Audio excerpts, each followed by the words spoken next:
That was, we were in Wuhan, and it was I want to say 2017. 2017? It was Levi, correct? Yeah, he was level 6. Everyone else on the map was level 4 or 5. Bot lane wandered in with Galio to help him clear.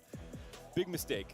Wild times. That was a very fun era for GAM. That was the initial rise of GAM. Yeah, a lot of those crazy strategies. And the VCS as a whole was this region that was unbelievably bloodthirsty, that was creative, and had the mechanical skill to pull those off. Yep. I think if they ever make a League of Legends, like Hall of Fame history, like greatest moments of LoL esports, that game needs to be in there as one of them. Yeah. I mean, I'm constantly impressed by the innovation that can come out of the VCS. I don't think we're getting quite as much of it. Tristana would have been interesting. Tristana Kai'Sa, obviously the premier double AD composition, was hit pretty heavily coming into Worlds, just between nerfs on both champions, as well as Ivern getting taken down a peg a little bit. But now instead we have the Victor, who I'm going to be honest, doesn't fit into this composition at all. Victor says, please come to me. Everyone else on GAM says, let's get in there. So a bit awkward and Loud. I think a much more stable, much more balanced composition in terms of what they want to be doing. I think it might be the first Victor of Worlds as well, if I'm not mistaken. I might have missed one, but I think this is the first time we've seen him locked in. And he is a little bit lower down the priority list of control mages that most people see. Orianna taken off the table, but most people would assume you go Azir next. Sure. You can play Azir into Ahri, maybe Victor, slightly better individual matchup. But like you said, the mid to late game team fighting for the Victor is going to consist of press R and put it on the target that we're trying to kill and hope it goes forward enough, because you do not have the easiest tools to follow up on Nocturne, Cassante, Rakan, Kai'Sa. And if you are in a situation where people do come into you as Victor, Victor is really fantastic. When you're ahead, he often feels sort of like this almost bruisery mage, given how many little movement speed steroids, the shielding that you get coming in from the Q. He can be very powerful. It's just so rarely in pro play do we see that situation take place. There are 3 melee champions on the enemy team. There is a world where the Victor can pop off, and we're just going to have to see what it does. In the meantime, on the opposite side, you've got great setup. It's not a Lazaya. You know what you're getting. It's Ahri in the mid game with Charms alongside a Lee Sin. Early to mid game is going to be explosive. Is it going to be enough, though? Because once this Nocturne gets online, it's something we're going to have to keep track of. Remember, this is do or die series. Looking to move ahead to a best of 5 tomorrow. Does have the luxury of best of 3. Can't afford to lose a game, but want to come out swinging.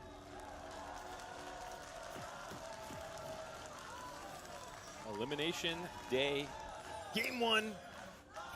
Loud versus GAM. I'm excited to see if they can pull it off. You can hear a lot of support, I think, for Loud, if I can understand that crowd chant. Let's just, hold on. Yeah, is that Loud? Yeah, no, that's Loud. Yeah, definitely Loud. They show up. At MSI, the Brazilian crowd was going crazy behind us, bringing a ton of energy compared to when other regions were playing. Yeah, and I will always respect that level of fandom. We're going to see for a brief moment on just spamming some voice lines. All right, no one. All right, what? Anybody? No? All right, no one's going to kill each other. And as a reminder, of course, if you want to earn exclusive Worlds 2023 like icons and emotes, you can log in and watch the games on lolesports.com. It's got some cool functionality, some stats on the side you can watch as well. So, cool platform. Get rewarded for watching on it. And now, as we look back in on the game, still no one has killed each other, which is a bit disappointing. Shocking. Cowardly gameplay. As a play-by-play, I look forward to one thing and one thing only, and it is teams fighting for very little reason. I also agree, so I do not need to comment on anything. I just leave you to go. I'll go take a lap around the building. You handle this never-ending team fight. Yeah. Instead, I guess we could talk about strategy. Champions, scaling. Lane matchups. Yawn. Big yawn. So, speaking of a strategy, curious to see if Levi does anything. Historically, when you look at Nocturne, obviously a champion that you're like, oh, power farm to 6. But if there is decent setup, which there is on the bottom side, and he has started on the top side, so he can clear top to bot, there is room for him to get in for early ganks. Champion does a lot of damage. That said, kind of just expecting a relatively chill early game from the side of GAM, whereas Croc is really the one who needs to try and get something done with this early game Lee Sin. I think you're especially going to see a lot of focus out Loud around the mid lane, because it does feel like one of the more punishable ones on the enemy side. It's also where you have a lot of the best setup. Of course, you can make plays in any lane for Croc, and this is exactly what you want when you draft a Lee Sin, is you want to have an abundance of options, so if something goes crazy in the bot lane and someone loses flash, you can then punish that. It's very easy to follow up on, and it's a very good composition in that sense. And you do still have some assurances in your scaling with the Xayah, so I do like Loud's composition for GAM. We already kind of talked about some of the maybe different ideas that the comp can go for, but at the very least, like you said, there are a lot of short-range champions on Loud, so you can always just drop your EQ on top of people and just drop tons of damage. Yeah, absolutely. And I think as we get into the later game fights, I'm curious to see what Robo is going to be able to do against these champions. Because again, against a lot of these melee champions, if Aatrox is ahead, he can wreak havoc. As a champion who I think is very strong. I expect to see more of. Worlds is a nice little invade here. Loud leveraging their early bot lane priority. Power that Xayah wave clear. To come in and contest Levi on the objective. Lee Sin coming in as well. Spell shield already used. Nice sidestep comes in from Levi. Surely he's going to have to just flash out here. For taking his time on the wander out. Is he just going to accept his fate? Rakan now coming in. Is he going to try to get out without flash? Now he's finally flashing to safety.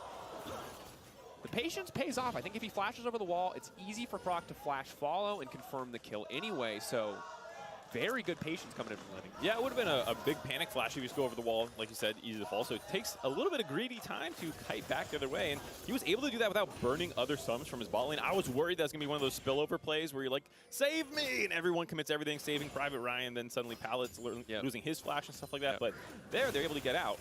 Sort of who saves the saver sort of situation. Pallet will back away. Ghost down for route. Says as well. Ignite down. So they are giving up some of those summoners to come move in and contest. It does still slow Levi's clear down, but because Lee Sin is in the area as well, ultimately not too bad for Gam. And I like the aggression out of Loud level 1 or level 3. Excuse me. This is exactly what we were hoping to see when we talk about some of the playmaking that they have. Burn flashes, get in there. Levi has not been too slowed down with this clear. Did have to leave up that bot side of the jungle, but it was not actually stolen away. So you can eventually maybe get down there, pick those camps up. Just went to the top side for now. And of course, you do want to hold down a Nocturne if possible. Yeah. And I think the other big thing, anytime you have these level 6 champions with globals or semi-globals, one of the big things that casters, you'll hear casters talk about, or teams talk about, is the importance of those first couple ults. It's the same story with Twisted Fate.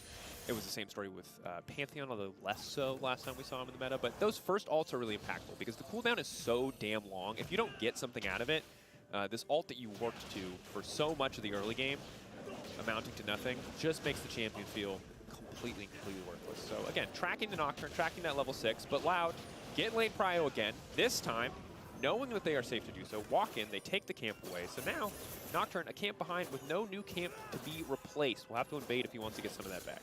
The positive side of this for Gam is that Kiaya has known where Croc is this entire time and seems to have been able to use that to get a lane advantage. Got it. Trading his health for routes overall could be positive, but again, there's just not much of an angle here to get anything done on the bottom side as of yet. Nope, just trying to punish Slater over and over. That was one of the big areas that Loud got some advantages in their first matchup.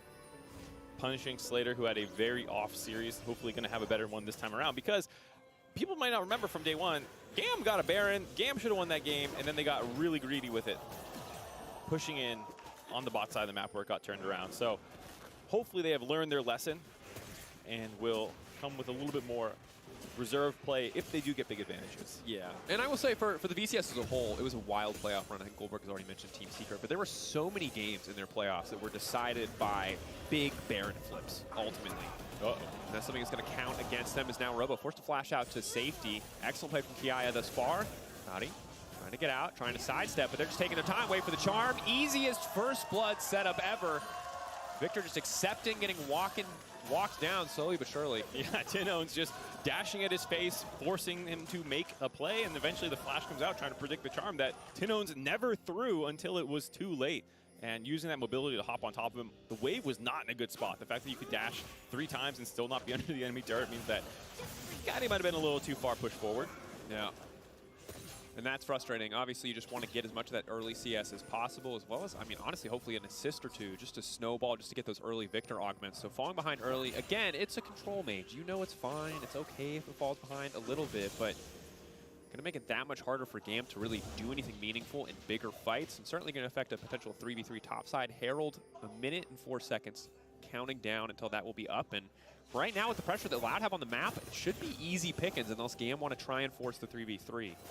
Yeah, we'll see how they want to do it here. Crashing a wave right now Loud means that they can get a little bit of chip damage down this turret, get your first couple plays, then maybe get a reset off and move to the Herald. See where they want to go around the map. I gotta say, Kiaya did get that flash on the top side, so it's not all true for Gam right now. They do have one part of the map that is at least winning around a 15-ish CS. It's been bouncing around for Kiaya. But now Croc wants to get involved with the pink ward that they dropped down, so they know where Levi is and what he's doing exactly. Levi now sees the Lee Sin in his jungle. Pullback gonna come through. Now the Q2, Q3, big damage, and again, clean and simple. Loud, just walking into these kills. They're not burning flashes, they're not getting over aggressive, they're not wasting cooldowns. They're just making it happen in the enemy jungle. And I gotta give credit to Robo there. He started that play off about a minute and a half ahead of time, running to the enemy jungle, dropping a pink ward down so they knew exactly when and where Levi was. That ward was not swept out. You can still see it there in that part of the map. And very easy to go ahead and now combo that with that Rift Herald, though Kiaya is trying to do his best to stop it. Checking in on the experience, Levi, the one that you need to watch. He has been delayed from approaching level 6 at this stage. Once he gets that, maybe they have the tools to contest, but there are no camps here for him to take. This is a spectator Rift Herald. Levi's in the area. He's clearing out the vision. Gam came to watch for a minute, just so Loud could show them how it's done, but Yeah, sadly, we see there's you, no bro. reason. Nah, one of those plays. It's a difficult situation. If you go bot side, you're 100% conceding it. You think maybe if they fumble something, we can make a play, but there's no play to be had. And for now, Loud playing much cleaner in the early game. They are leveraging the priority that they have in lanes. They managed to make plays despite a losing top side, but now the counter punch coming in from Gam, the flash out from Nautilus, is good.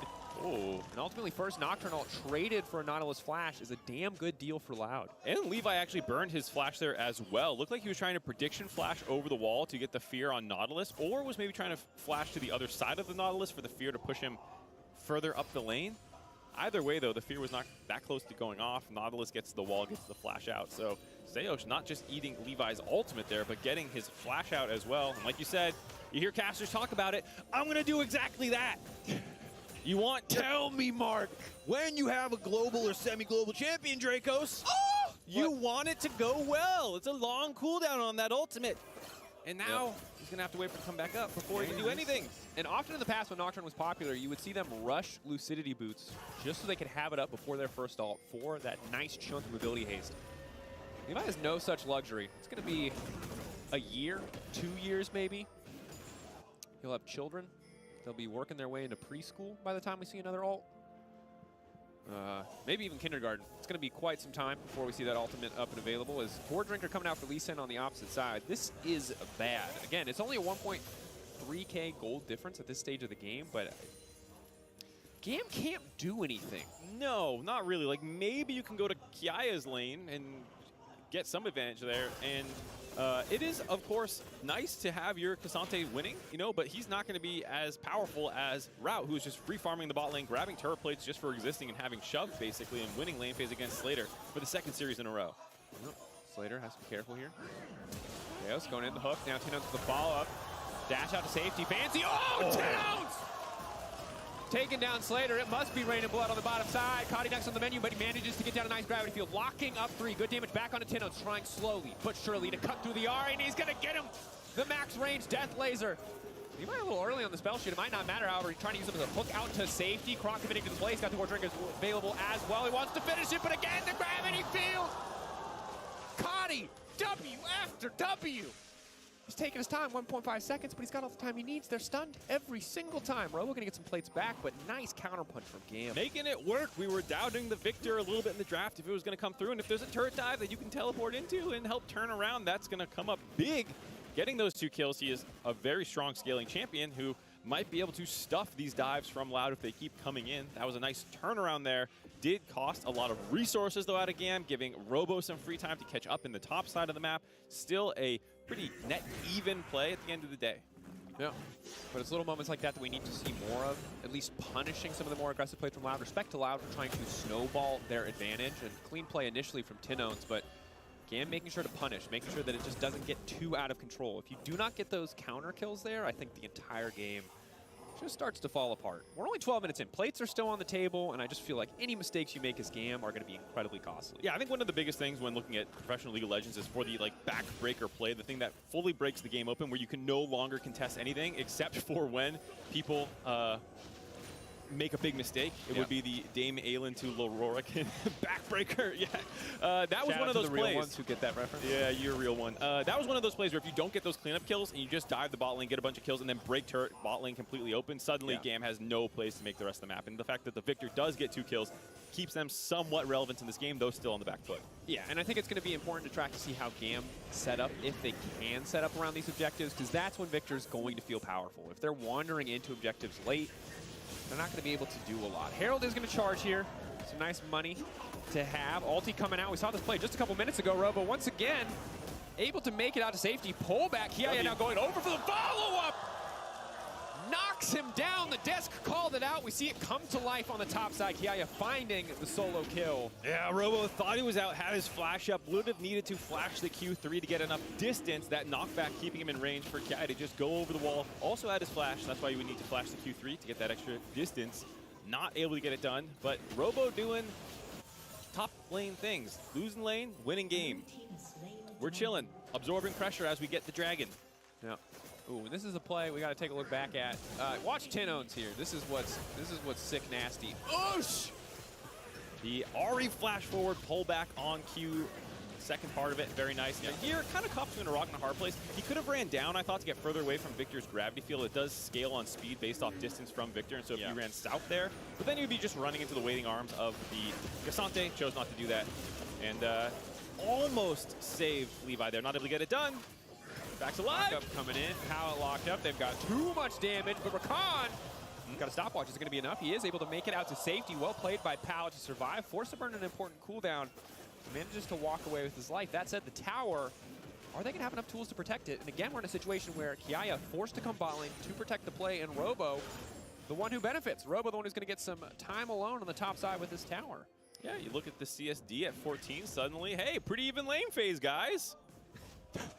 Look at the stats, don't look at the context. Robo went mostly even, one death, whatever, that happens. Otherwise, he also had that great pink board. Look, man, MasterCard lane economy snapshot. Bam, this is the moment where we took the picture. Tiny lane gap, Therefore, 220 gold. This is bam. The beauty of a snapshot. That's all we care about. Yep. It's like the post-game screen where your 80 carry is 9-1, despite the fact that they were 0-0-0 for 30 minutes. Doesn't matter. Carried the game. They showed up in team fights. Yeah. No, just a bit of a rough game for Robo, but the rest of Loud looking incredible. The mid and bot side very much going in their favor. And we were hyping up Route for a reason. He is the primary carry for this team. They know it. They're sending a lot of resources down there to help him out. You can see a lot of the plays keyed off the fact that they're getting pushed in the bot side of the map. Then Croc invades, then they spill over down to the bot turret for those dives. Do not end up breaking that turret, though. It is actually Robo who, because there's so much pressure down the bot side that Gam has to respond to, Robo is actually able to just take top turret for free. Yeah. And now, Tinone's going to be able to grab this tower. Top turret down, obviously from the side of Loud, but they might fish for the dive here onto Robo. Again, trying to punish one of the weaker sides of the map. Nocturnal coming in, Ignite already ticking. Early Ignite just to make sure there's no Aatrox healing, but out he goes! World Ender out to safety. There's no wave there really either to play around the tower, so they're going to try to push for more. But now Cassante, can he hold on? Slater off in the area. Croc getting over aggressive, a kickback. Oh, he's going, trying to finish the job. Croc, no! Oh, his mind was telling him no, but his body was saying yes, yes, yes, and all of Loud saying no, no, no. That play did not work out. Little Lee syndrome costing him here as Tinones finally dashing out to safety. Charm, he's got a bit more movement to come through, but the play will fizzle. Caught on the top side will finally break the tower. Yo, your reference game is sick today. Been trapped in a hotel room for 3 days, sick. Let me out. He's been cooking for 3 days, finally has some bars to drop. That was the play, again, saving Gam's time, because they just invested so many resources into the top side that failed. Then Loud is saying, okay, great. 3 members on the top side. Kiaya is trying to stop this wave from getting in. He's trying to protect his mid turret. Let's go ahead and kill him for it. And they almost get it. They almost land this, but after the damage, nicely timed flash out of Slater. I'll give him that. Sometimes you flash slightly too early and the Lee Sin Q follows you post-flash, but he was able to get away from the damage after the Q2 connects. Then the people from the top side, because that play took so long to develop, are able to get down and show up and actually help out around the mid lane. And they get a ton of kills back. They're able to close that gold gap almost to just around 600 here. TP coming in from Kadi.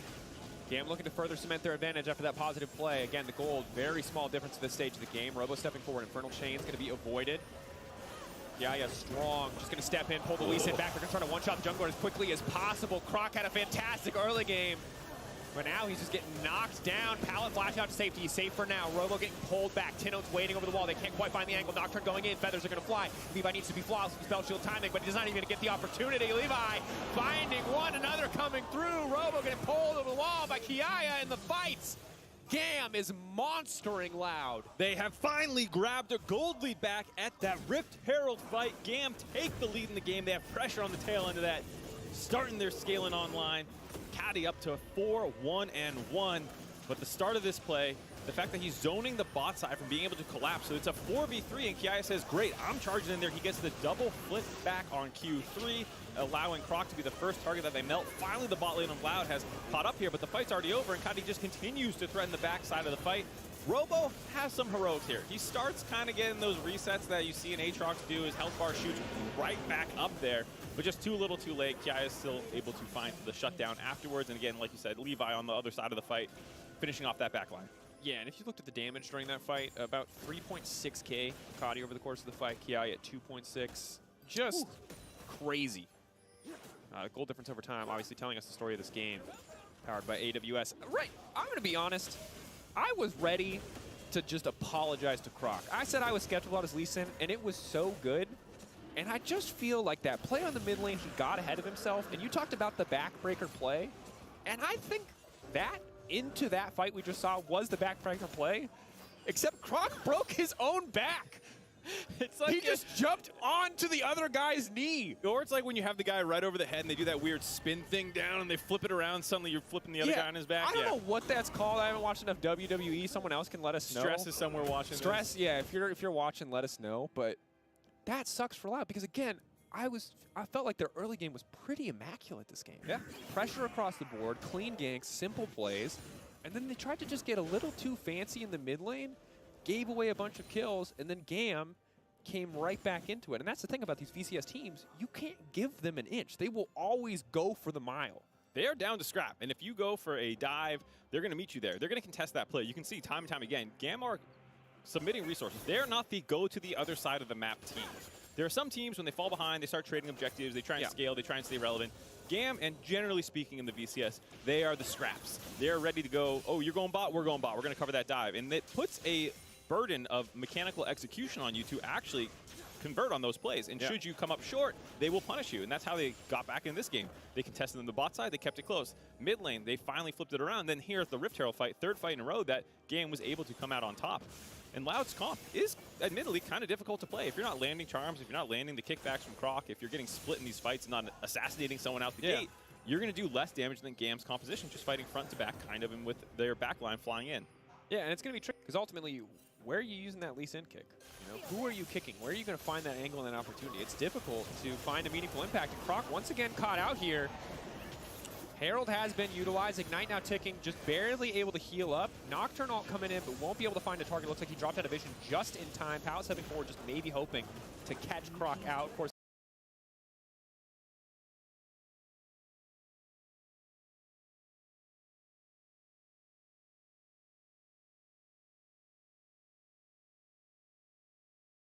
Lee Sin lifesteal buff.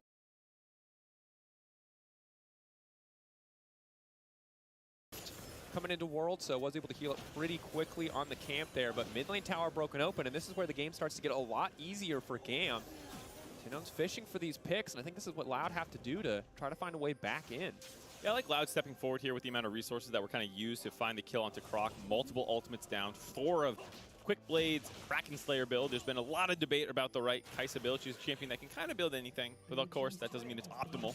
Sure. And in this game, there's not a ton of frontline to punch through. Robo is sort of the tankiest, but that's more through like drain tanking than resist or anything like that. Yep. But was behind in the game, and so did not go for the lethality build, which I think I personally like a lot. If there's not that many tank champions, go in there, blow people up, especially with this kind of composition. I think it would have made a lot of sense here this time around. More front to back, kind of working with the Victor kind of identity. Yeah, I think I like the adaptation coming in. Obviously, Quick Blades, Kraken Slayer can be strong overall, but the TP behind here.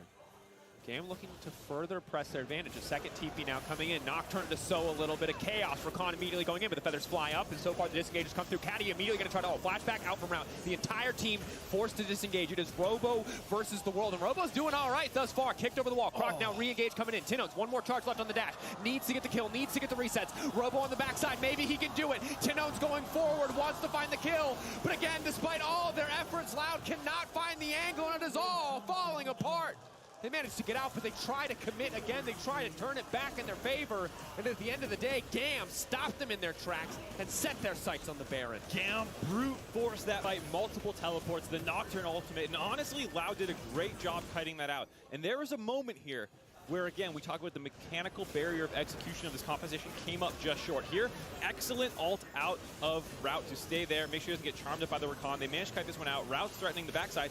Here, Kati is going to get kicked right as Tinones dashes in with his Everfrost. And the miss of damage there, the fact that they were not able to actually just land that combination of the Lee Sin Ahri together to get that kill, to get the reset, to then charge through the rest of the fight and potentially meet up with Robo, who was on that backside that entire time. If you get that first kill on Kati, you can probably reset most through the fight and actually maybe win it, or at the very least, do enough damage to stop the Baron going down. That does not happen. Gam is now completely in control of this game. And it's wild to see how quickly this game has turned around and how well Gam are now playing with lead. Because again, the early game was rough. This Nocturne looked pretty useless, but now is looking very relevant in these fights. Especially when Loud have to burn so many cooldowns just to get away from the initial engage. It's kind of a field day for Levi once he sees these immobile carries, cooldownless. And just run in. Blue Trinket going to spot out the dragon happening. Not a lot to be done here, but again, Loud were able to grab a dragon early in the game, so it is not sole point. Kiaya stepping up pretty fearlessly. Good poke coming through here, but Gam trying to bully their way back to mid lane, just take control of this wave. Off on the flank is Pallet. Is Levi. Ult's available. Can they fish for the fight here? Tinones walking out, marking the flank, spotting it, but Tinones Didn't see him. Didn't see him. Clean play around the vision, and instantly it just goes down. Flawless coming in from Slater there, as now the fight's going to continue. A bit of a slow siege here. The kick back, the knock-up going to deny it. It's going to stop it, everything again. Loud cannot find the angle in these fights. Route's still standing, but everyone else is falling down. Robo trying to buy space for the 80 carry. But Route's just not allowed to play the game. There is no room for the Xayah to maneuver. The featured matchup be damned. He does not matter. Gam breaking through, very likely to take at least an inhibitor. Will not be able to push for the win. It's just too early in the game. Yeah, 15 seconds on death timer's not going to be able to get through both Nexus turrets afterwards. We'll see if they can even grab the inhibitor. Looks like they're going to back off for now after Route has healed up there. And Palo was in the flank wanting to go, but his ult was just seconds away from being up. And it took too long, so he abandons the position. And I think Tinones was just totally focused on mid lane, not even looking where his champion was going. Can we see the vision here? He's just walking right at him. Yeah, he's just not looking. You said he just didn't see him. I thought there was a vision bug. No, I mean like literally his camera was in mid lane. And this is what's frustrating if you're a Loud fan, is this was almost a perfect early game, but the hands weren't good. The brain has been pretty good this entire game, but just these little mistakes everywhere, plaguing this game for Loud. This is not how you wanted to start the series. Yeah, you can almost feel there's like this slight moment of hesitation out of Pallet being like, am I getting trolled? Am I trolling? Or is he baiting me? Yeah, like, is this a trick? Is there someone behind him? But no, as soon as that ultimate came up, Pallet was able to go flying in there. He's had a very good game, 0, 1, and 10. Had a rough lane phase, him and Slater. No doubt about it. There is something that they will need to keep an eye on going forward in this series. But at the very least, once they're out of lane phase, the two have looked monumentally better than the first time Loud and Gam squared off on day one. Yeah. And right now, short of Gam throwing, which reminder, they did do the last time these two teams played. They threw a big gold lead. It's feeling like the Gam victory lap. Slow and steady, most certainly. Still need to play it well, but they have all the tools they need to end this game in their favor. And Loud don't have the tools to turn it back in their favor unless Gam misstep.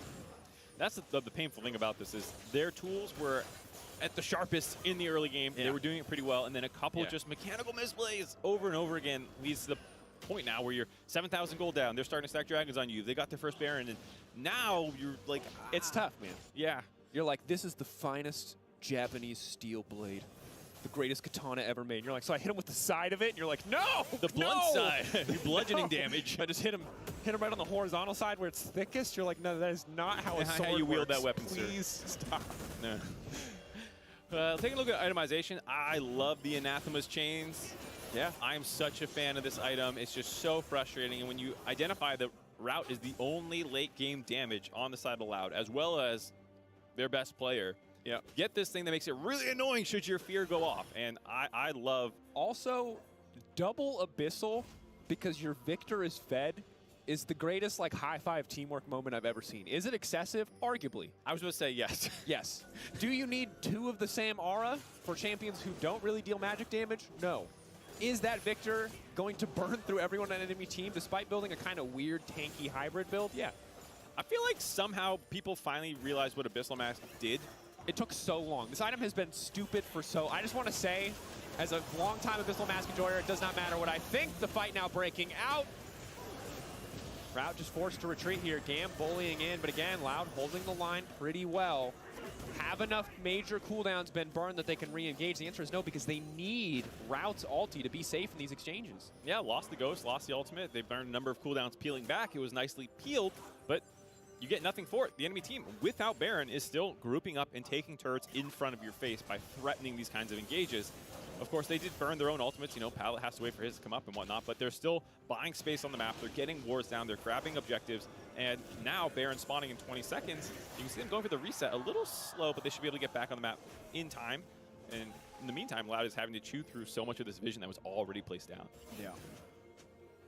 Loud not even able to walk up confidently to clear mid out as Kiaya alone contesting this wave. So won't even have enough mid prio to come and contest that vision. This should cost Kiaya his life, but Loud just aren't confident enough to pull the trigger here. So Kiaya is winning the extended play. Robo now forced away. Pallet going over the wall, debating if they want to re-engage. Robo chunked out with no TP available. Scam's pick for the litter, kind of. Take whatever objective they want. For now, it will be the Infernal.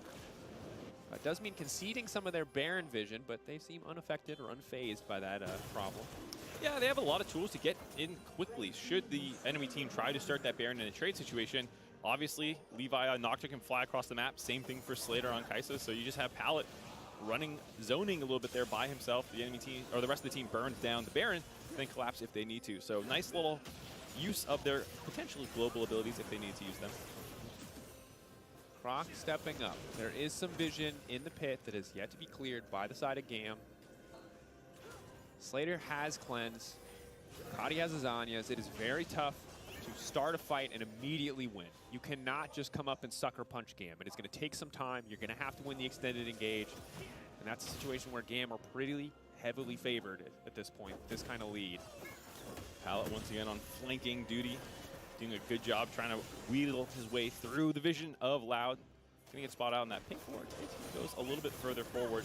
And this is the difficulty for Loud, is that Gam is not just gonna start the Baron and get super low and let you jump on top of them and murder them all. They're gonna hover around that area, try and get you to face check them, look for opportunities for Pallet to catch you off on the side while the rest of the team has pressed forward into that vision to make sure they have not actually started off that Baron, because they do have a very, very fast Baron team here for Gam. If you do give them alone time, they can melt through it. Yeah, stepping forward. Immediately, they'll Gam pull the trigger. They try to find the angle. Levi on top of the back line. Everybody running. The entire team split. A beautiful pullback coming in from Kiaya. Croc now left all on his lone, so Pal gonna get immediately kicked out. Croc finding a bit more space for his back line, but he's already down. Slater ults in, and Kiaya does not care, baby. Get the Casante coffee pastas ready. This guy's making it happen, but Route desperately holding on, trying to fire back. Kiaya needs to be careful about stepping forward. Route, blast come through. Gam still have priority access to the Baron. Ultimately, 3 taken down 4-1, heavily in favor of Gam. Will be their Baron.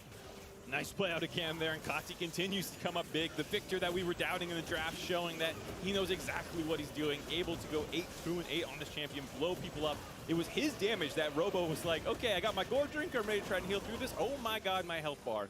Started off by Levi, of course, going in there, kind of splitting the team up with the vision. A nice Q3 out of Kiaya, yet again flipping Robo back, and then annihilated. Kati and Slater comboing together there, and then it's just easy chase down for the rest of the team.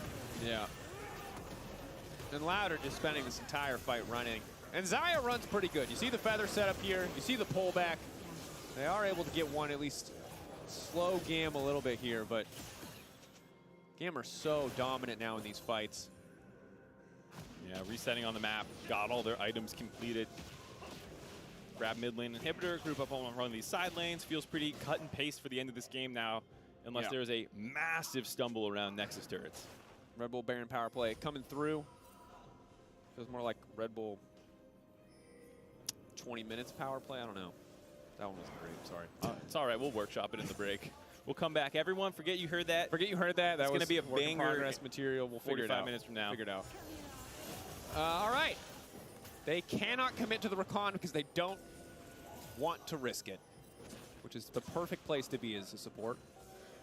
Able to walk forward, eat a bunch of abilities, and they're afraid to jump on you. Robo was in the top side there as well, doing a bit of split pushing, finish off his Sterix with that gold that he got. We'll see probably one more desperation play. One more pullback. Sante again, unaffected by damage. Does get hit by the pullback. That's big. That could be a solid start to the fight. Again, burning through Kiaya, getting lower and lower. Massive shutdown for Loud. They need to pull the trigger. They have to fight. They're not going to get a better opportunity than this. But they can't afford to fumble. Nice cleanse coming through. Robo on the front line. Maybe this is their opportunity. The Victor damage is massive, though. Burning through the entire team. Levi finally going to re-engage. And Slater, it's his time to shine. His time to take over. A single pick, not enough. Gam now breaking their way into the base, bullying towards the Nexus. I don't know if they want to risk it here. Instead, happy to just have 2 inhibitors and walk away. For a moment there, it looked so good for Loud. They were melting through the front line of Gam, who were getting a little overzealous to pull back onto Kiaya, but they were not able to land damage onto the actual carries of the composition. And once they step too far forward, they blow them up. Starts out here, a nice chain landed by Robo. Not able to get out to the corner of the box, the furthest distance possible. That gets Kiaya back in there. They blow him up and they go, okay, this is the time. And this is absolutely the right play. There's not many times you're going to kill the Cassante for free and have a chase down sequence. But right here, I got to say, Seos misclicks onto Pallet instead of Slater. I'm pretty sure there he was trying to target the Kaisa, ends up dropping his ultimate onto Pallet, and that enables Slater to just charge forward totally unperturbed. And also, like you said, Kati was just dropping damage as Victor does when you're trying to chase forward. And again, in a world where Loud are able to snowball their lead and you can just one-shot a Victor and he's not going to do that much damage back to you, it's not a massive threat. But when you have to fight into the Victor, the game is so much harder. And in goes the Nocturne. Zaya already feared, waiting over the wall. In goes Slater, just going to look to take him down. The shutdown coming in. The kick is too little, too late. Lands, so the Slaughter are Loud as Gam tear their way through the team comp. Once again, making it look effortless. It's a triple. Probably could give him a penta, but they're not even worried about it. I set on the prize. I set on the win. They don't have a creep wave, but they have more than enough time to wait for it. I don't think they need it either. Kiaya should be tanky enough with the rest of the team to just brute force this down. You saw the power of the Anathema's chain there, keeping Route locked up for almost like 3 seconds there. Didn't even get his ultimate off. Well played in there. Cam taking the victory lap. Tinone's out. Tinone's down. Cam finding a win. Yep. Reduced tenacity, infinite fear duration, powerful turnaround after a lackluster early game from Gam. Once they got control, they never gave it up. And this is not the same team we saw play against Loud earlier in the tournament. Looking revitalized. And this time when they found a lead, they did not hesitate to close it out cleanly. I think it's going to be a good series, though, because cast your mind back to the beginning of this game. Loud had their moments. They had a great early game. They had the plays. They were being proactive to win this game. Just came up short. We'll have to see what adaptations they make heading into game 2. If they want to double down on that and just say, hey, we play better. Or you say, let's take a little bit more scaling, a little bit easier execution. Should we not completely dominate the early game? There's a lot of choices here to make for Loud. Yeah. I will say frustrating game for Loud, and I imagine for Loud fans as well. A lot of mechanical misplays. Yes, there were some comedic decisions as well. Croc that engaged into the tower, Tinone's getting caught out on vision, and while those are great highlight moments to clip out and kind of meme about, ultimately, there's just a lot of bad button pressing and 1 or 2 questionable decisions that threw away a nearly flawless early game. I'm going to be completely honest. They went topside. They made a play happen despite having a losing lane. They were dominating bot side. Lee Sin was finding early kills. Everything you wanted to happen on paper happened for Loud, but it was not enough. I'm kind of flabbergasted after an early game like that. I think Mark's in a similar boat. I guess let's see what Trevor and the desk have to say. Mark does not look flabbergasted. We had a lot of fun watching that one. And I'm going to say something that's a little bit unfair, but it captures how I'm feeling. Why on earth would any team degrade themselves into an all-out skirmish, bloodthirsty battle against the VCS's #1 team from a region that is more experienced with their playstyle than maybe anyone else in the world? It's a little bit unfair, I know that, but that's how it felt watching the game. Do you want to elaborate? Loud started so well. Yes, we got a ton of replays. I'll tell you about it in a second or two. Let's jump into the draft immediately. Any gut reactions, I think, outside of maybe the Victor last pick, a bit surprising for us? Yeah, I mean, obviously, I think that Victor should have been in a Seer and it would have worked better. It worked out fine in the game, not because I think the Victor did anything specifically, Hey, but when you because get fed a Loud little kinda bit, it gave the helps. kills to them. But I actually think that Loud got away pretty good. You already had the Sai into the Kaiser, cool, you get push. You have Nautilus into Rakan, cool, you win the laning phase because of how the kit functions versus each other. And that allowed them as well to play around, guess what, early game Jungler 2 had really good priority around the mid lane on the Victor 2 because Victor's very mobile, doesn't really allow much to happen. And top lane, as we predicted, was the only one that's going to struggle a bit. I kind of also go with the sentiment of a lot of people that giving Kiaya Cassante in a matchup he's already favored in going up against an Aatrox maybe not be the best idea. Yeah, and I do think Gam's drafting was very smart around topside. Banning the Renekton and Olaf and basically pushing him towards, with a counter pick, towards the Aatrox. Because at that point, I was like, what else does he pick? Or willing to pick. So I thought it was really good drafting from Gam's side, and he just got punished overall. I mean, listen, let's start at the beginning, and part of the reason why I was very happy with Loud until my angry outburst. I think their goal or their strategy of invading Levi, getting into that Nocturne's jungle, getting into his face over and over, it seemed to garner a lot of control for Loud, and I was quite excited about the Brazilians opening to this game. You can see it here. This is the better draft from the bot lane coming through where you get the early priority, and this allows you to just move while the enemy AD carry is losing farm on the tower and even starting a slow push. Why they have a skirmish that's in favor of them, there's also Slater losing farm on the bot side while all this is happening. So even if you don't get a kill, it's still a win and you push Levi out. This also then allows them, after everything's come through, Levi's gone up to the top side. Well, guess what? Bush put, we have Slater on a reset, we can go for it again. So they just get their leads in ahead, and the early game looks phenomenal for Loud in the beginning. Yeah, and it's kind of, oh, I remember this moment. Yes. I remember you specifically saying, oh no, Levi has no flash. Oh no, Levi's going to die. Yes, he died. And he didn't drag the red into the bush, but I was like, oh my god, that was a bit of a shock. So overall, great invade by Robo. Great overall strategy to be able to punch down towards Levi and make him really like far behind in the game. In fact, his first ulti bot wasn't successful, and I think Levi was a bit tilted because even the first flash, there were a lot of moments for Levi in the early portions of the game were just not good. Yeah, it looked like they should just be able to carry it out from the position they had themselves in. They should have been able to, and because of this next replay, this is where my anger comes from, and since you asked me to explain myself, every second counts thanks to reliable Cisco network. Kiaya and Slater survive the mid lane dive, they secure themselves 3 kills to turn around the game. And this was just one of many events where, in my opinion, I think Loud just overchased. They did too much. What do you think, Opal? No, I'm completely with you as well, but obviously a bit of a K'Sante moment, but still remember, you left this champion up. I think Crowd almost outplays it, just doesn't have the damage or follow-up yet from the team to come through with it. And then they continue on the engage. Yes. The hook from Seos on the tower just allows Levi to come in here, and gifting this double kill over to Levi is really what sends him back into the game. You spend your entire early game winning against Gam, and then you decided to say, wouldn't it be fun if we made Levi come back into the game and we can play at even footing again? Yeah, I like ballsy plays like that when you recognize and are aware of like, oh, they don't have flashes. This makes a lot of sense because we just saw them topside, so we have a timer here, right? But they recognized that they still had flash, thought they can outplay anyways, and then that's when, as Draco's mentioned on the cast, it started to turn on them. And plays after plays, Gam is starting to win out these fights. And on the bottom lane, I remember Loud's trying to start off that initiation onto the Kai'Sa, sorry, and they didn't have Pallet anywhere nearby. Teleport still comes in. At the end of the day, mid lane of Victor gets fed, and we just see time and time again these skirmishes going the way of And Gam. I get it. Kiaya is playing K'Sante, okay? We've seen what the champion does, but we also have to mention while he's off that Kiaya is absolutely phenomenal on this champion. Yes. He is absolutely carrying them in these team fights, and he's doing so much work. This champion absolutely has to be banned against him, and he's one of the reasons why they win these fights. But even also the point that they got here was because Loud decided to 1-3-1 against the Nocturne, letting them come back into it after they gifted it. So I think Loud really fumbled the ball in this one where it could have been a way more even game. And respect to Kiaya just in general, right? Like, sure, he has a K'Sante. Honestly, he probably would just perform on any champion at this point. He's just been performing this tournament. Wow, 12K.